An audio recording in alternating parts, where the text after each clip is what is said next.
হাদিসে আল্লাহর নবী বলেন, যদি কোনো মানুষ মিথ্যা কথা বলে, শুধুমাত্র একটা মিথ্যা কথা, একটা, বেশি না, তাহলে তার কি হবে? ইন্নাল আবাদা লা ইয়াতাকাল্লামু বিল কালিমা, আল্লাহর নবী বলেন, যদি কোনো বান্দা মিথ্যা কথা বলে, ইয়াহদি বিহা ইলান নার, কিয়ামতের ময়দানে তার ঠিকানা সোজা জাহান্নাম হয়ে যাবে। মিথ্যা বললেই তার ঠিকানা কোথায় হবে? জাহান্নাম। সে যে জাহান্নামে থাকবে, ওই জাহান্নাম কত বড় হবে? আরেক হাদিসে আল্লাহর নবী বলেন, ইন্নাল আবাদা লা ইয়াতাকাল্লামু বিল কালিমা, কোন বান্দা যদি মিথ্যা কথা বলে, আবাদা মা বাইনাল মাশরিকি ওয়াল মাগরিবি ফিন্নার, সে যে জাহান্নামের মধ্যে থাকবে, ওই জাহান্নামের দূরত্ব হবে পৃথিবীর পূর্ব থেকে পশ্চিম পর্যন্ত। পৃথিবীর পূর্ব থেকে পশ্চিম পর্যন্ত যে পরিমাণ দূরত্ব, মিথ্যাবাদী মানুষ যে জাহান্নামে থাকবে, ওই জাহান্নামে পরিমাণ বড় হবে। নাউজুবিল্লাহ।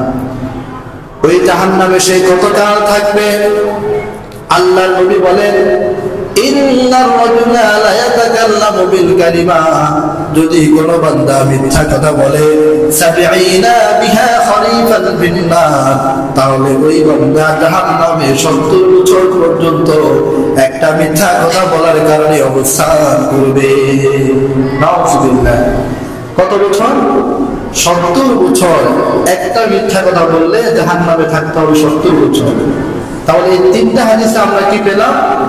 প্রথম হাদিস বলছে, যদি কেউ মিথ্যা বলে তার ঠিকানা হবে জাহান্নাম।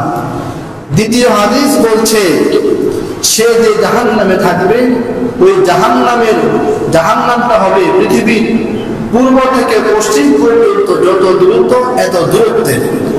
আর ওই জাহান্নামে সে কতকাল থাকবে? নবীজি 3 নম্বর হাদিসে বলে, একটা মিথ্যা কথা বলার কারণে 70 বছর পর্যন্ত সে জাহান্নামে থাকবে। কয়টা বললে? একটা বললে। এবার একাধিক বললে কি অবস্থা হবে? মিথ্যা কথা এত ভয়াবহ।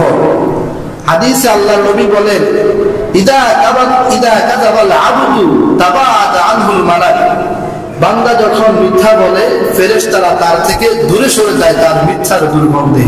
মিথ্যা এতটা ভয়াবহ। মুহতারাম হাজিরিন, মিথ্যা পরিহার করা আমাদের সকলের দায়িত্ব এবং কর্তব্য। হাদিসে আল্লাহর নবী বলেন, ইন্নাস সিদকা ইয়াহদি ইলাল বিররি ওয়া ইন্নাল বিররা ইয়াহদি ইলাল জান্নাহ, আলাইকুম বিসসিদকি। উম্মত, তোমরা সত্যবাদিতা, সত্য কথাকে তোমরা আঁকড়ে ধরো, কারণ ইন্নাস সিদকা ইয়াহদি ইলাল বিররি, সত্য কথা মানুষকে নেক কাজের দিকে নিয়ে যায়। ওয়া ইন্নাল বিররা ইয়াহদি ইলাল জান্নাহ, আর নেক কাজ মানুষকে জান্নাতের দিকে নিয়ে যায়। সুবহানাল্লাহ। এরপরে আল্লাহর নবী বলেন, ওয়া ইয়াকুম, আর তোমরা মিথ্যা কথা থেকে নিজেদেরকে বিরত রাখো, কারণ ওয়া ইন্নাল কাযিবা ইয়াহদি ইলাল ফুজুর, মিথ্যা কথা মানুষকে পাপের দিকে নিয়ে যায়।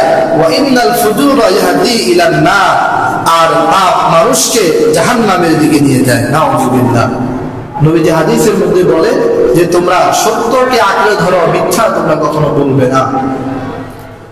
মুহতারাম হাজিরিন, তাহলে আমরা বুঝলাম যে সত্য কথা বলা আমাদের সকলের উপর ফরজ, আর মিথ্যা বলা সকলের উপর হারাম। মিথ্যা বলা যাবে না।